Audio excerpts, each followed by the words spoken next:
Welcome to the Lit Podcast, presented by Culturally Lit. Culturally Lit is an organization created to amplify and cultivate awareness of the arts of the African diaspora. The Lit Podcast will feature artists and arts programming that enhance the significance of the culture for everyone. Listen and be enlightened. The Lit Podcast is produced by Baobab Tree Studios. Greetings. Welcome to the LITFest Podcast. Today we are talking to Sharika Forde.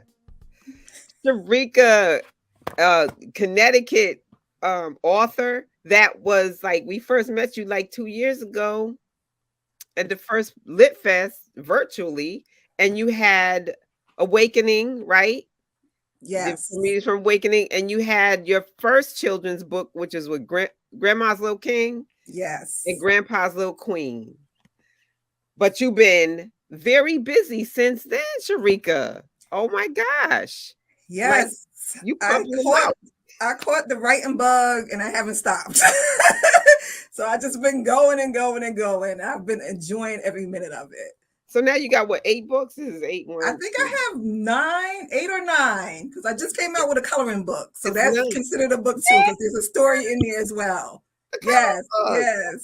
Okay. Yeah, so I have 2 poetry books, a memoir, the Grandma's Little King children's book collection, which is 4 books. Then I have The Moon, the Stars, and Fast Cars, which is another children's book, and then my coloring book. So yeah, it's a 4 collection. Yes. Cool. That's so we're gonna talk about some things. We're gonna talk about Let's start at the beginning. We start at the beginning with the Awakening, because that was what first caught me, the poetry that, which is so very, like, it's a very brave thing to be transparent and come out with your business. Yeah, and it took me a really long time to find the courage to do that, to be honest with you. The first book, The Awakening Book of Poems, Bare Emotions of Love, Growth, and Self-Worth, some of the poems in that book was written like 20 years ago. So wow. So it took me a really long time to find the courage to put myself out there, because the poems are very personal, very emotional, very intimate. So it took me a long time to find that courage. But once I did, and saw how it was received, it just pushed me to keep going. So how did you, I don't know, you've been writing, apparently you've been writing poetry for a long time. You've been stashing it and holding on to it. You came out with these books in what, 2019? The first book came out in 2017. So the blue one, Bare Emotions of Love, Growth, and Self-Worth, was the first one I came out with, and that was in 2017. Okay. What prompted you to say, okay, I'm finally going to just get all these things in?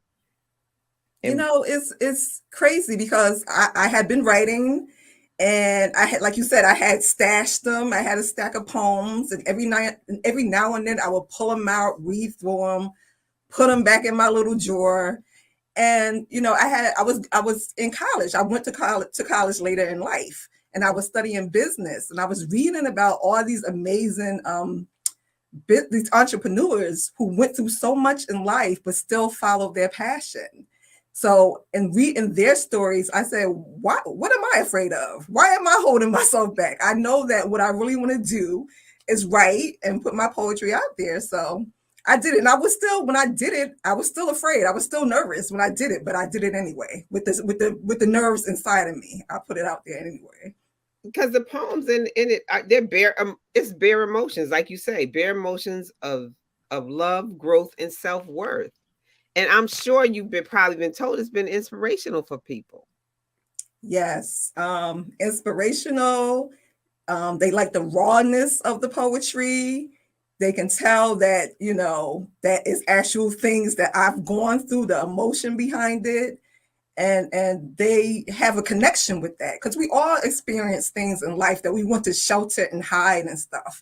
And the fact that I put it out there, I think it encourages other people not to hide behind their experiences in life. So it's been to hear the feedback on it and how it inspires people is a bonus. That's a bonus. So It's very exciting. And when you and I know when you found out when you put the feelings out there, then other people that they get the book because they can relate, and they now see like somebody got a voice for them. I mean, it's really I want to one of the ones I see I be having books and stuff. When I cry, when I close my eyes, it's called When I Cry. When I close my eyes, thoughts of you enter my mind. When I open my eyes, no one is there and I'm left standing alone. When I speak of love, memories of you resurface. When I speak of heartache, your name is the first to leave my lips. When I lie in bed, I wonder when the pain of love loss will vanish. When I cry at night, it's tears from your abandonment. Man, that like so many women can probably relate to that. Yes. It says Relationship issues, feeling alone, feeling unwanted, not knowing what's going to happen next with you, in your life. And yep, staying too long. exactly. That's a big one. That's a big one. Staying It too says when I long. speak of love, memories of you resurface. And then the next line is when I speak of heartache, your name is the first to leave. To me, that said, oh shoot. Been there, Yeah. done that. You know? Like, even though you love a person, they're not right for you. You're not supposed to be with that person, even though you still have love for that person. Exactly. And it's not, I want to say the poems aren't painful love. It's not like, it's just like reflections. It's reflections. And then you did Awakening. So how did the Awakening, the part 2 come The out? I Dream in Color. So they really are 2 different poetry books. Yes.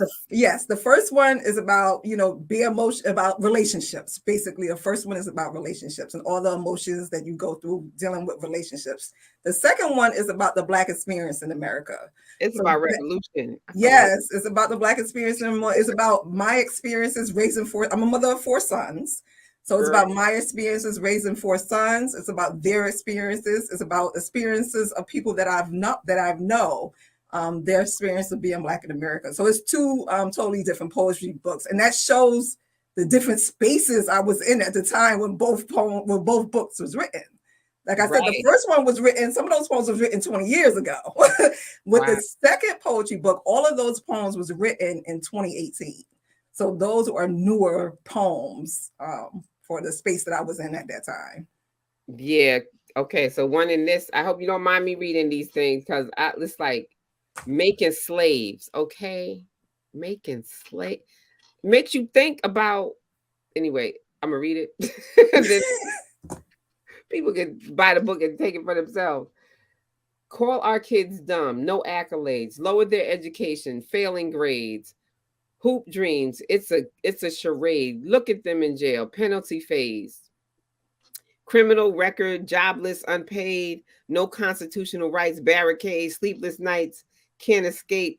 Turn to the street, life is the only way. Fancy cars, gold chains, it all fades. Prisoner to a ruthless society, making slaves. Girl, what? I know. What? I know. And that's there, like that makes people think. Like they don't realize how much. Go ahead. Yeah, it's like even though it's not slavery as we, historic slavery, it's still putting bands on you, it's putting holes on you, it's still restraining you, your experiences and the way the laws are set up to hold you back. It's still a modern day form of slavery. Man, I mean, the second book, I was like, oh boy, she done did a revolution. Yeah, I always have to explain the difference between the 2 books, and they're both, people enjoy both of them, But I love it. And you said I dream in color, because one of the first things we always hear, especially from white people that are claiming not to be racist, is that they don't see color. Yes, you do. We all do. We all do. We all do. And there's nothing wrong with dreaming in color. Because it's the other one I want to point out in here is accountability. It's not about pitting one race against another.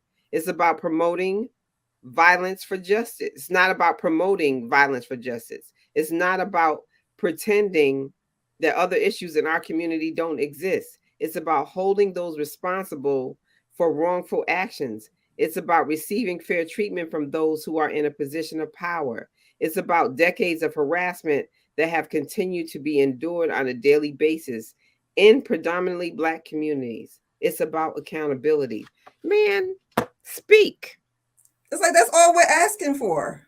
That's it. That's it. That's all we're asking for. We're It. asking for equality and accountability for wrongful actions. And we have to scream, yell, beg to get it. It's craziness. And it only happens to our race. It Only happens to our race. or brown people, because Yeah. our race most first and foremost. I mean, look what's happening with Brittany Griner right now, Yeah. and with In jail, yeah. and with Africans, just Black people globally. It's about accountability. These people swear they're not. If it's a good day, they'll swear they're not racist, right? Mm-hmm. But yet and still, they're not letting Black people out of Ukraine. They're like, no, we're gonna leave first. Yeah, it's like your actions speak differently. We see your action. Your words mean nothing if your actions don't follow your words. So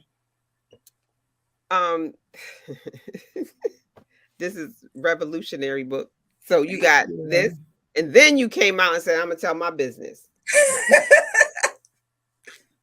Yeah, so that's the memoir. So when did that when did you come out with the memoir? When did you decide to, and I love the name of it, From Big Brick Buildings to Beaches. Yes, girl. Thank you. So the memoir was published last year.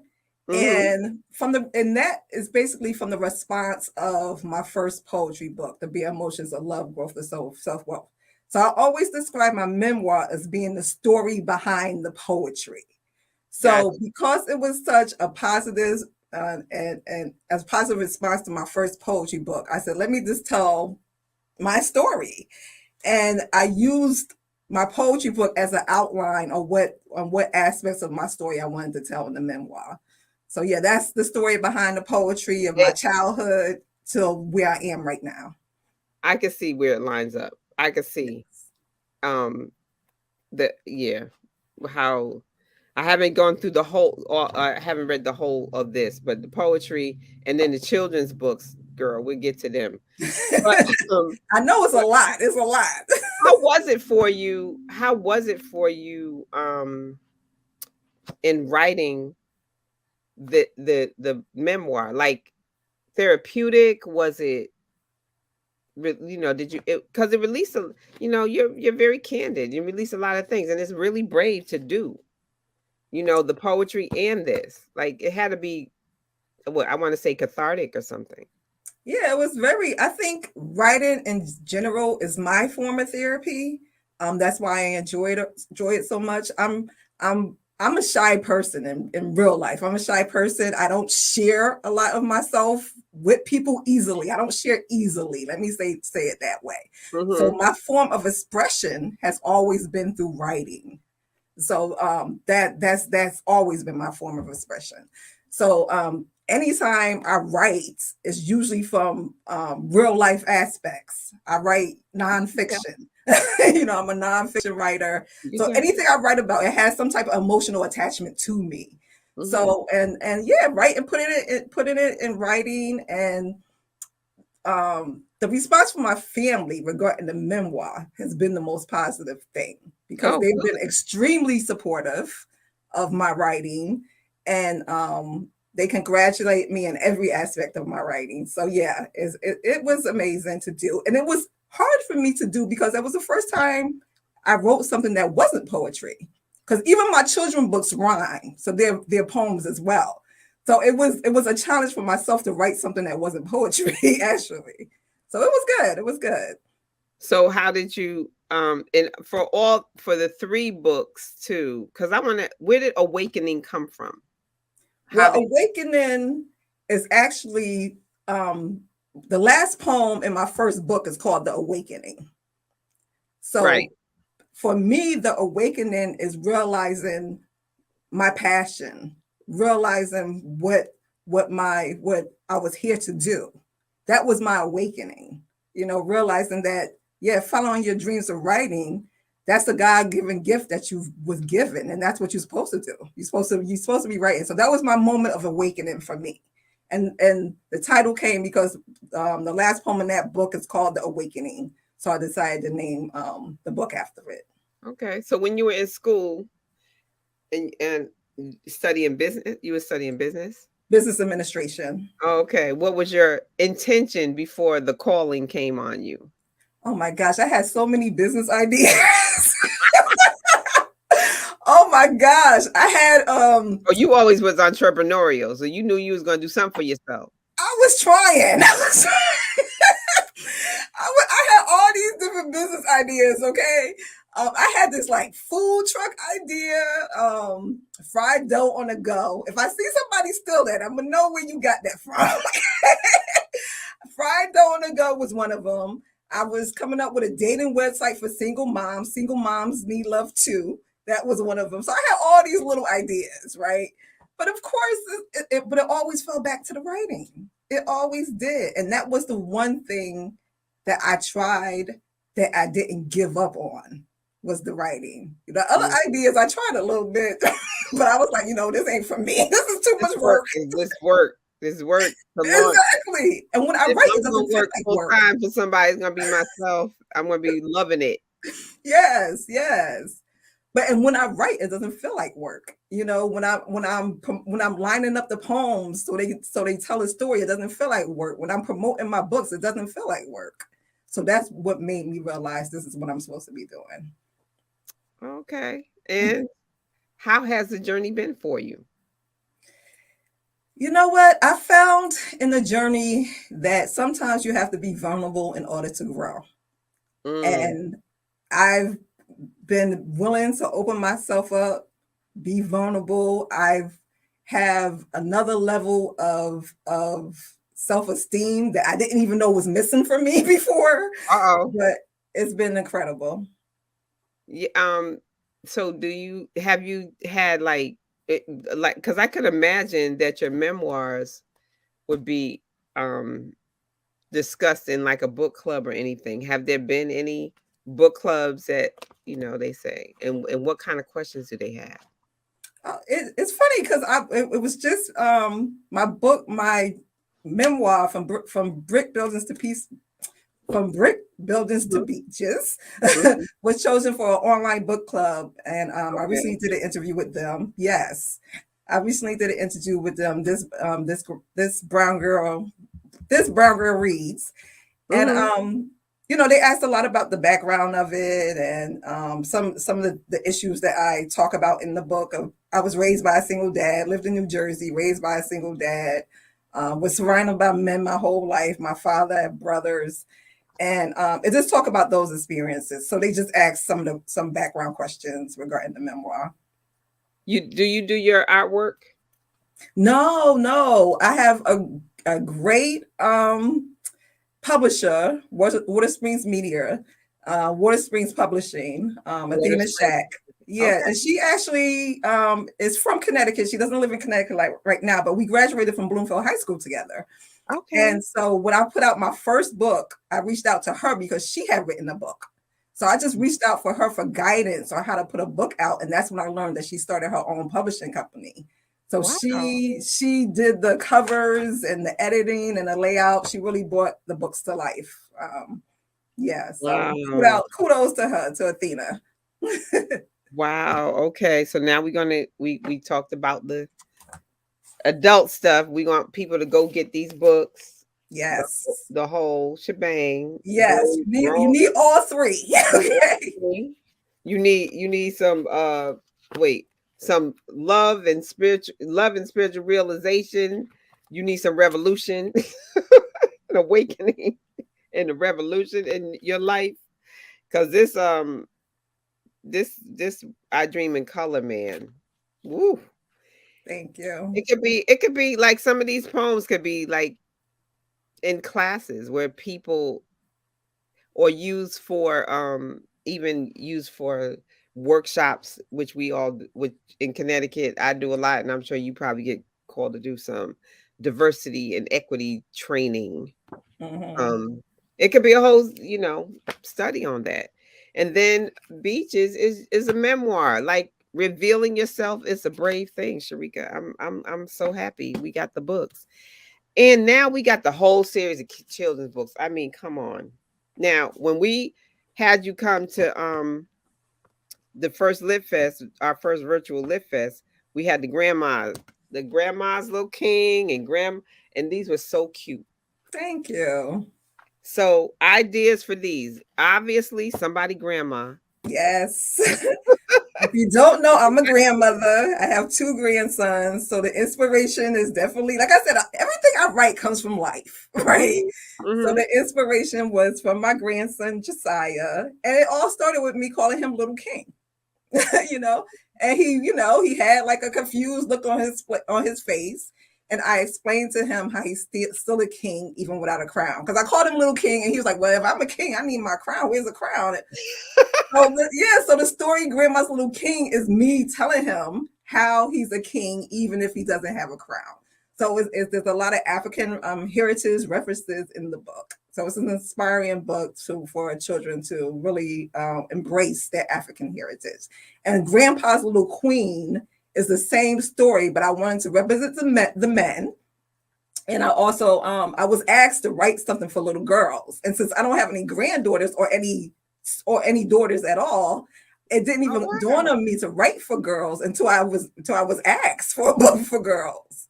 Oh, so it's the same story, but it's highlighting our Black men, and celebrating little girls. So Grandpa's Little Queen.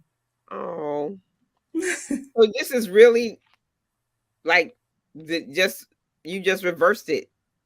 Yes. The 2 are the same story, but it's one for grandmas and the little kings, and grandpas and the little queens. So did you ever meet the illustrator for the books? I never met him in person. I actually found him online on Instagram. Cameron Wilson. I have to shout him out. He's a Black man. Yeah, on Instagram. I belong. Wow. I'm in a few book like author Facebook groups. And when it came to find an illustrator, I asked for references in one of the groups, and his name popped up. And I checked out his IG page, and it was amazing. And I reached out to him, and he's illustrated all of my books, all of my children's books. Yeah, so he did a great job, Cameron Wilson. Wow. So y'all just go through your publisher. Yes. What a collaboration. See, man. Yes, I have a Black female publisher and I have a Black male illustrator. Okay, so we keeping it all Black. Keeping it all in there. And so your grandson played T-ball. Yes. So and you was out there rooting for him. Of course. Yeah, so Grandma's Little King plays T-ball is about his first T-ball game. It's really about him overcoming his fear of playing because he was afraid. Yeah, he was afraid to play. So it's about me encouraging him to try new things and to really, to not be afraid. And he goes out there, hits the ball out the park, and have a great time. So that's what that story is about. Yeah, he got motivated. Motivated. And I like how, it's, I love the illustrations. It's a diverse group of people. Yeah, well, it's a baseball team, so you never know who you're going to get on your baseball team. Yeah, Stay diverse. It's cool. Yeah, but you struck gold with the things. So, how did the moon, the stars, and fast cars? Is this also your grandson's inspiration? That's my second grandson, Jameer. Yes, and it's funny because I went to go visit him, and I was sitting on the step with him, and a car drove by. And he stared at that car until it left the street. Like his eyes stayed on that car. And for some reason, the moon, the stars, and fast cars just came into my brain. Wow. It came into my brain. And I went home and I wrote it. And I said, I got another children's book, And it's funny because my grandson, Jameer, loves cars. And my son, is a mechanic. So it's like, the love for cars, was passed down. And he's only 2. He's about to be 3, but I think I wrote the story when he was 1.5 or so. The moon, the stars, and fast cars. Yeah, it's a beautiful. So That's a cool. bedtime story, and it's It my is. first. Go ahead. My cousin has a son that just turned 1, and Oh. I'm gifting her this book for him.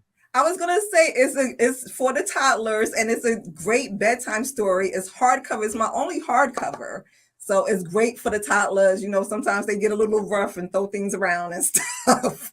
So it's a great bedtime story for the little ones. And how did this become a hardcover when the other ones are soft? Like, was there that a decision that what's the name, the author, the publisher made, or you did? No, I made a decision because I knew this book was mainly for toddlers. So, and I know how tough babies can be with books, with, either tossing them around or drooling on them or anything like that. So I wanted it to be durable for the little ones. And now the coloring book got the whole family together, grandma, grandpa, everybody. Beautiful, beautiful. Thank you. I mean, again, my cousin has a 3-year-old daughter, a 1-year-old son, and an 8-year-old, 9-year-old. So they getting these books. That's good. That's good. But I think when we had you at LITFest, she had her oldest one. So I already had what's the name? Oh, and then the math book. Yes, I know. It's so many. It's so many. So Grandma's Little Math King came about because my grandson's favorite subject is math. So I used to sit with him, help him with his homework, and he was so good at math. I was like, you're a little math king. That's what I used to say. You're a little math king. But then that book came about, and it really is about learning how to add and subtract. So it's for kids who's just starting school, like kindergarten or something, and it's about the love of numbers and learning how to add and subtract. And keeping and maintaining that. Yes. Because it's important to keep that going. Yes. So this journey for you, this author journey, has been how many years now? Like just a few years? Yeah, it's only been about 5 years. So I'm still new to the game. I'm still learning my way around it and how to market, because it's a lot. It's more than just writing the book. You have to write the book. You have to find someone to either you have to research on how to lay it out and put it all together, or find someone to do it for you. And it's a whole process. So I'm still navigating my way into this world of being an author, an entrepreneur, really, because it's really being a business person. I'm a business person now, Listen, I see you at on your IG. I see you at every book fair and thing. Yes. Throughout New England. Yes. She be hustling, getting in her car and going. I do. So do you, because I found this when I started LITFest, then a plethora of writers started coming, resources and information about the industry started coming in. Did you find that as well once you started getting yourself out there? Because you hustling, Sharika, you out there. And people are gracious to give you information of local bookstores or events and things like that. When people see that the hard work that you put into your product, because my books are my product, when people see your passion and the hard work you put behind it, they want to see you win. Most people want to see you win and want to see you succeed. So in doing events, I've made many connections that have helped people be more aware of my books. So yeah, it's been great. I'm telling you, I've been enjoying it, and I finally understand what people mean when they say when you're doing something you love, it doesn't feel like work. I finally get it. It's a lot of work. It's a lot of time put into it, but you love it so much that the time goes by. The time goes by differently. It does for you. It's like, before you know it, it's the time that goes by. So how long does it usually, like for the children's book, how long did that take? How long did that process take you? Or you just had the story in your head and you was like, I know the, and what is your process with the children's books? Do you do like an outline? What, how does that work? I rarely do outlines, especially for the children's books because they're short. So usually an idea comes in my mind and I create a poem behind the idea because I want all of my children's books to rhyme. That's important to me. And because rhyming for kids, it stays with, it's like a song, singing a song, and songs stay with children. So the books that rhyme also stay with children. So it depends on how long it takes me to connect the dots in my poem for the children's book. And some are quick, some take a long time. I have an idea because my grandson also, he's just started wearing glasses. Wow. So I had an idea for a book for, Grandma's Little King wear glasses for, Wow. Children who may feel self-conscious because they, have to wear glasses and things. But it's taken me a little while to get the poem together for that one. Wow. Because you know what?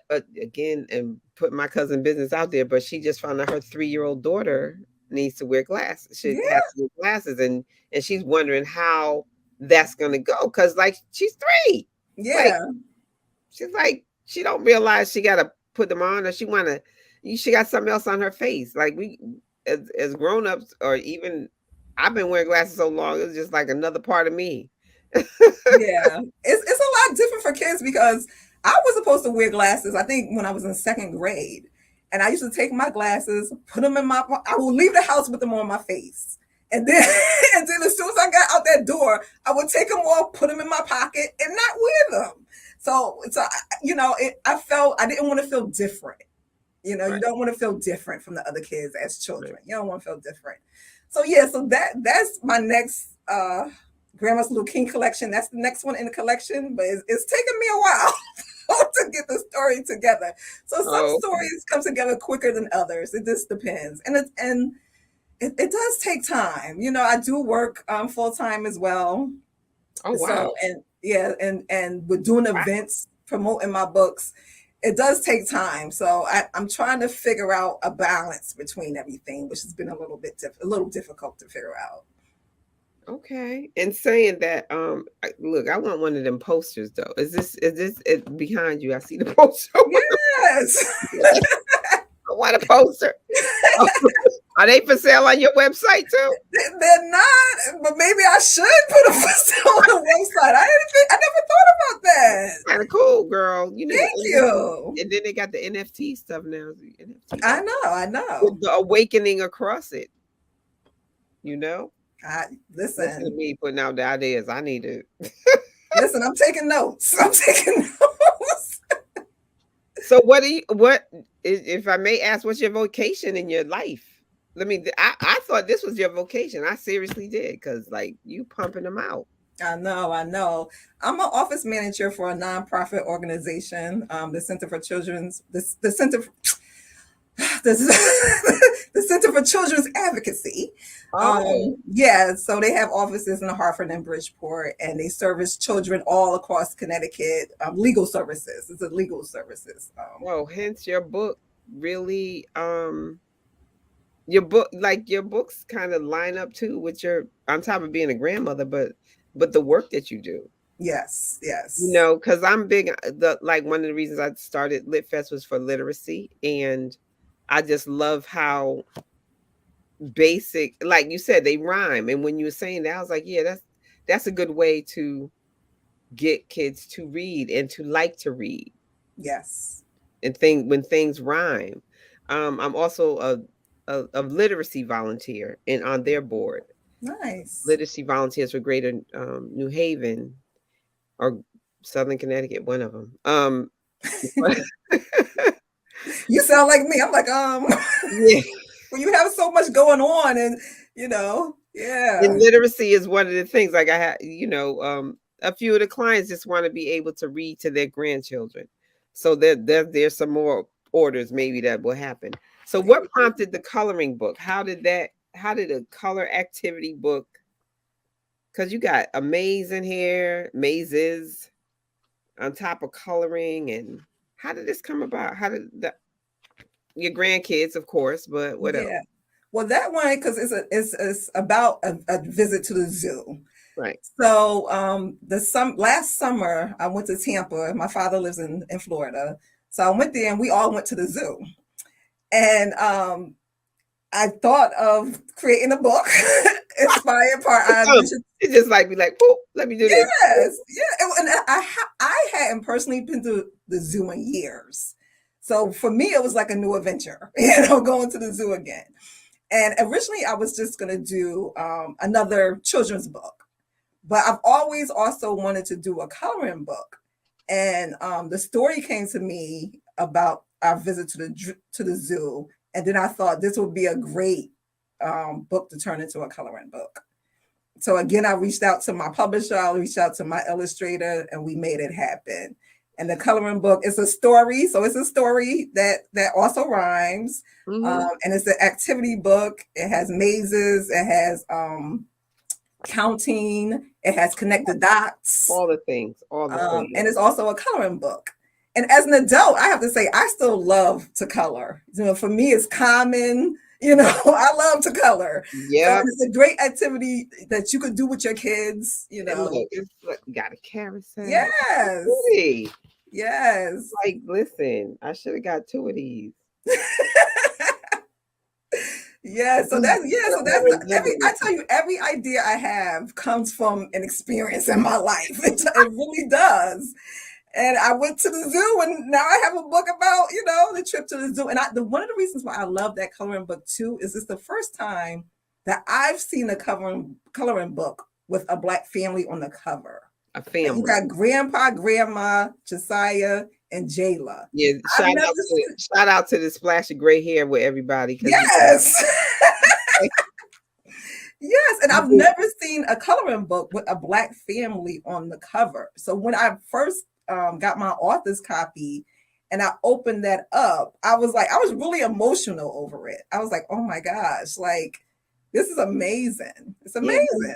It speaks to value. Like, so many kids, like, they have to see themselves, and if they can color themselves, it ain't like you coloring a character that isn't supposed to be of color. You gotta take out your brown crayon, because Grandpa good looking. Bald head and beard and mustache. Okay, Grandpa. Listen, it's so funny you said that, because someone recently, when I was at an event, they came to my table and said, "Oh, he looked like," how they say Zaddy with a Z. He said, "Ooh, Grandpa is Zaddy." I had to take a second look at it. I was like, okay. And Grandma's fly with the little. I like how she got the little splash of gray. Yeah, like, that's so cool. Yes, thank you. And they look like they still hang with their kids, like many grandparents today. Listen, I'm a grandma. Listen, I said I don't want us looking frumpy. None of that. Grandparents don't look like that. Okay, they have to look good. Look like you can run with them. You can run with them. I don't have any yet, but like, I understand. Like, yes. I run around my cousin's little kids. Like, I think nothing of it. Exactly. Have some fun. So what is next, Sharika? What, like, are you going to do more adult? I mean, I know you're going to write some more, but is there another adult book on the horizon, or another children's book? It's coming, I know, but is there anything brewing? Yes, I'll actually write another poetry book. It's going to be called Raising Kings, and it's based on my sons. It's really dedicated to Black men. It's a book dedicated to Black men. So it's about their struggles. It's about their feelings, because they have feelings and emotions and all that too, and it's really about loving our Black men. So it's called Raising Kings, and inspired by my children. I was raised by a single dad, like I said, so inspired by my father. And it's just giving props to Black men. So that's in the process. I almost have every poem ready for that. I'm still tweaking a few of them, but that'll be the next book, the next poetry book coming out. So how do you know when you're done with the body of work?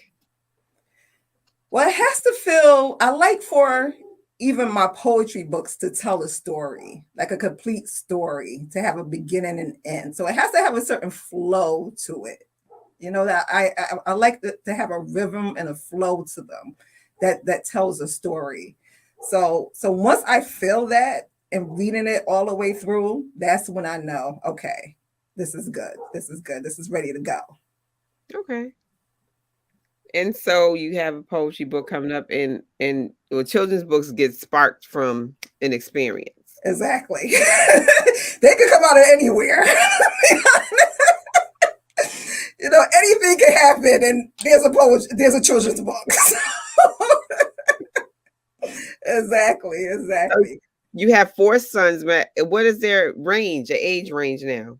So they're all adults. My Okay. oldest is 30, and my youngest is my youngest is 19. So I was a teen mom. I had my oldest son when I was a senior in high school. So my oldest is 30 years old, and Wow. my youngest is 19. Yeah, and then I have the 2 grandsons. My oldest grandson is 8, and my youngest will be 3 soon. So yeah.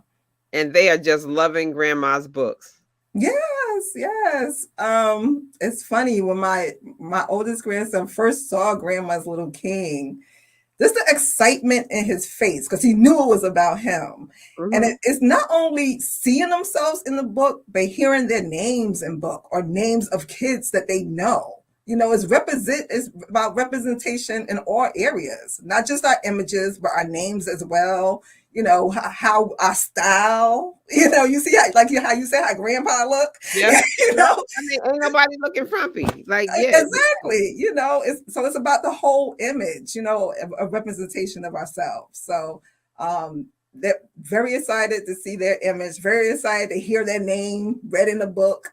So it's been an incredible experience for them as well. For my children have been very supportive of all of this. Usually when I'm at an event, you'll see one of my sons with me. So my children have been very supportive in this process as well. So what books do you read? I write so much, but I haven't had a lot of time to read. The last book I brought was Cicely Tyson's. I think I have it here. Yes, Just As I Am. It's funny, I have it right here. Oh, wow. I started reading it, and because I get to writing, I put it down, and I haven't gotten all the way through it yet. But I find myself, when I do read, I find myself reading books that I read already, and so I'm reading the same books over again. I know how that goes. Yeah, Toni Morrison, I'm a big Toni Morrison fan. Maya Angelou. So I usually end up rereading the same books over again. I hear you. So so I was gonna say, the other authors throughout Connecticut or the country, they reached out, said, "Oh, girl, this is great. We should do something, a book reading or anything like that." That's a great idea. I mean, because there's a lot of local authors in Connecticut, and we're all pushing for the same thing, to be seen. We're all pushing to be seen. So it's a great idea. I've come across them at events, and we support each other. We become Facebook friends, and follow each other on IG and things of that, and we support each other. But we haven't gotten together to do like a local event. So that's a good idea. I don't know how or. Okay, but that's okay. And that's what LITFest is for. Yes. There you go. We're pulling it together. We're going to have everybody come. That's right. I'd love to have you back again this year. Thank you. September 10th. Okay.